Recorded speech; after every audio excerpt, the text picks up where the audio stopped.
Hi NARC troopers. Today is spring break and I'm off. It's April. That's a little late for spring break for a lot of people. But a lot of people have that April spring break date. I'm one of them. And so I'm out here by my pool at my apartment complex trying to get a little bit of sun. I'm getting ready to have to move. My job is transferring me and I'm going to the San Francisco area. Ooh, and it's going to be cold-er and not so sunny and nice. It'll be foggy and cool, which is not bad, but I'm trying to look on the bright side about that as much as I can. Anyway, I'm enjoying the sun while I can. I'm from Texas. And the sun definitely shines in Texas.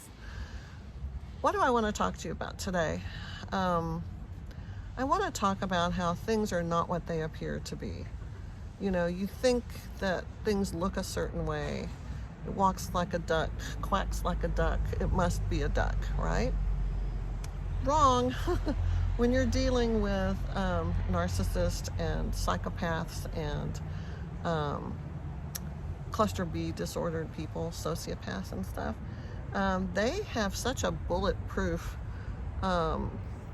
alternate fake false persona that there's no way to really be able to tell what is real and what is not real, because what you're seeing may be a complete confabulation. It may be a complete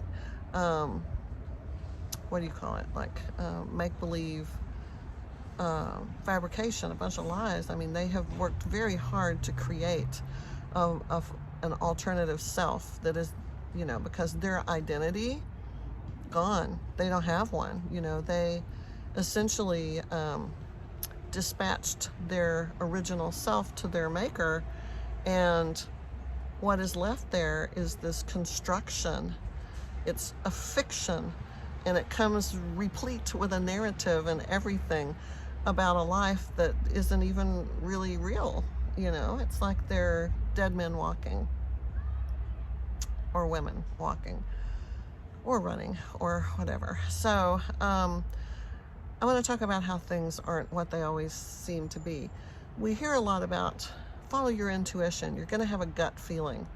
And you know, that's probably true. You know, you are going to have a gut feeling when you first meet these people, because you're going to feel like there's something a little bit off, something not quite right. But you want so badly to believe it, because they're just like dream come true, everything you ever hoped for, what you've been waiting for your whole life. And so of course you're going to be like, you know, no, I can't hear you. When that little voice starts talking to you, you know, you're going to say, shut up, don't tell me this. This is too great, don't ruin it for me. And so you silence that voice in you that is speaking to you, is telling you there's something not right here. Danger, danger, red flag, red flag. And I think if all of you who have been involved, genuinely involved with these people for real, I think if you were to ask yourself, did I feel that? Did I see some red flags? Did I intuitively know that this was not right? And then I just, instead of turning around and stepping back, I stepped forward and leaned in. Is that what I did? And I'm guessing that the answer is probably a resounding yes. That is what you probably did. It's what I did, and it's what everybody that I know who's been in this with someone like that they all say, yeah, that's kind of what happened. And so you know, when you come out of this, you don't trust yourself, because everybody you see, it's like you're checking for pulse, you know. Oh my gosh, I'm checking to see, you know, is my pulse still beating? Is my intuition still working? Oh my gosh, maybe it's not my intuition, maybe it's not my conscience, maybe it's his voice, maybe it's an introject, maybe it's that voice in my head where they co-opted my brain and injected poison into it or whatever, and it's not really me, it's him or her that's really speaking for me. And you don't trust yourself. You don't trust your eyes or your ears or your gut or anything, because you are so suspicious now, so wary, so, oh my gosh, oh, what's happening? Oh my gosh, what is something coming to get me? Is this person evil? Is this one a zombie? Is this one really alive? Is his heart beating? Does he have like blood flow? Does he have oxygen? Is he dangerous? Is he gonna kill me? So it is complicated, because that is an issue. Don't think for a second that you come out of this with your mind intact. There are a billion reasons, scientific research, chemical, neurobiological reasons why you're not okay. You're not who you were before.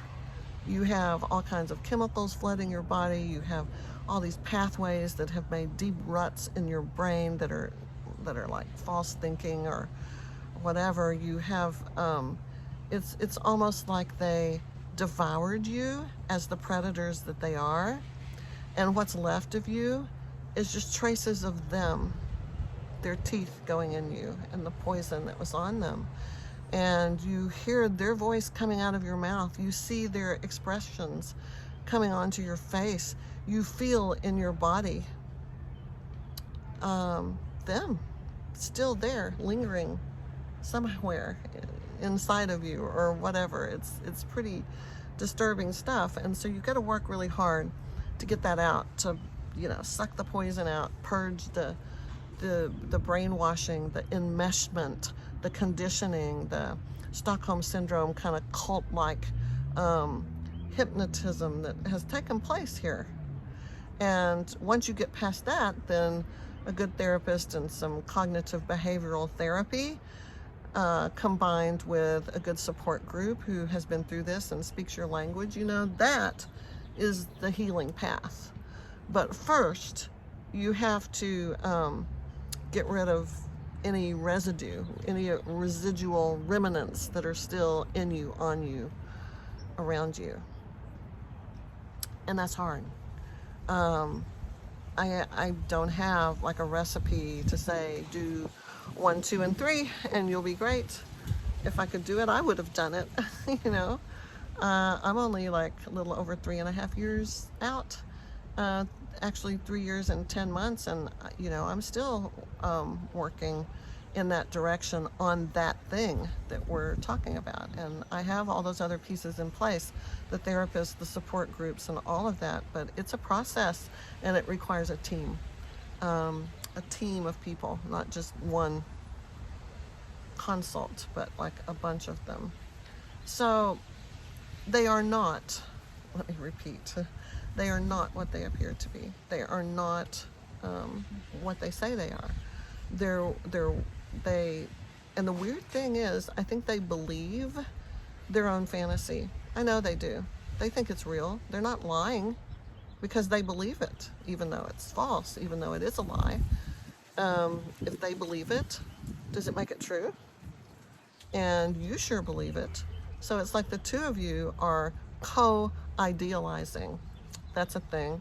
I learned that word from Sam Vaknin, Dr. Vaknin, thank you, thumbs up again, for teaching me so many valuable things that I would get bits and pieces of what he would say, and it would always be true, and I would take that and then go research it and find other information on it that, what little is out there verifies that it's true. If you want to find someone who is the absolute authority, expert on what's happening here with this phenomena with narcissists and sociopaths and psychopaths, Dr. Sam Vaknin is your guy. So I enjoy him. I enjoy his humor. And of course, I am a narcopath addict, a narcopathic addict. Is it narcopath addict, or you know what I mean? I'm addicted to that kind of person to a large degree. And let me tell you, once you have been face down in the Kool-Aid with that, it's like any other addiction. There's nothing else. Everything else pales in comparison. You need that, whatever it is, that craziness to feel alive. Yeah. So I'm working on that too. It's like I'm sober and recovering, and I'm not up to any shenanigans. I'm really proud of myself.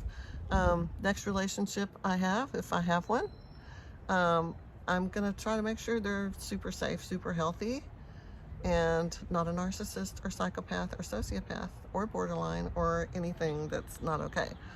And I think I'm getting to the place where I'll know. But for all of you at the beginning, all I can say is, don't trust what you see or what you hear, because they are such a great, they're such a great version of this false creation of theirs that it's bulletproof. You can't, even the most trained eye could not spot it. I'm telling you, it's true. Even your expert could not be like, oh, well, narcissistic personality disorder, deep end of the spectrum, run away. Even them, they're going to miss it sometimes. Therapists miss it. Mental health professionals, the best of the best, miss it sometimes. A lot of the time, I would think, if somehow, first of all, they don't go to therapy, and if they do, there's an ulterior motive. But if they do, you can bet your sweet bippy, that's a thing from my generation, you can bet your sweet bippy that they are going to manipulate that therapist and have them eating out of the palm of their hand, believing a lot of fiction that is not true. So that's what I wanted to tell you today, that that these people with these disorders are just very gifted, a lot of times very smart, very talented, but they also have that idiot factor, where even though they're the most brilliant, just amazing, creative, whatever, there's still that thing in them that sabotages it all. There's still that thing in them that's absent, because it's an illness, it is a disease, it's an affliction of absence. That's what it is. They are absent. They are hollow, empty, cavernous, howling wilderness inside, where the soul is supposed to be. And hopefully you're not one of them too. Hopefully you're coming out of this feeling it with your heart and your soul, and suffering and grieving and having cognitive dissonance and struggling, and that just means you're alive. You're still alive. They're not. And what they present to you is not real. They study you, and they figure out what it is that you want, and they give it to you on a silver platter with a bow on top. Yeah. And so, of course, they're really good at that, because that's their strength. That's their ability they are, what is the word? Chameleons, shapeshifters. They become a reflection of you. But that's all it is. It's just a reflection of you. And when they leave, they take your qualities, your traits, your personality things, they take that with them, and they wear it like a trophy, like a part of their skin. Like people in war put the teeth or the tongues. Ever read the things they carried? Yeah, the things they carried. That guy, there was the crazy girl, Marianne, who went out into the jungle and had a necklace made of tongues, kind of like Apocalypse Now or something. No, it was crazy stuff. It's like that. You are that. They may not have taken your tongue, but they have souvenirs and artifacts from you they take with them, and then they carry it into their next relationship, and they adopt it as their own, as part of their facade, their false front that they present to the world. So don't be tricked. Nope. Be wary, and cultivate that intuition. Get the voice out of you. Get the voice out. And once you have gotten the voice out, then cultivate your own intuition, your gut that's going to tell you, this is not right. There's something wrong here. I'm not going to lean in and move forward. I'm going to step back, and I'm going to run over there. I'm going to get away, because this isn't healthy and this isn't good. And in the end, it's going to kill me. If not literally, which is possible, metaphorically. Okay, so that's it. I'm going to go continue to enjoy my spring break, sun on my shoulders. I better enjoy the sun while I can. Where I'm moving in another couple of months, I don't think the sun ever shines in San Francisco, does it? It's just fog and wind and cold and rainy and misty and yeah. I like it here. I wish I could stay here. It's just this great, perfect little bubble. I like bubbles, fantasy bubbles that I lived in with my narcissist. It was great.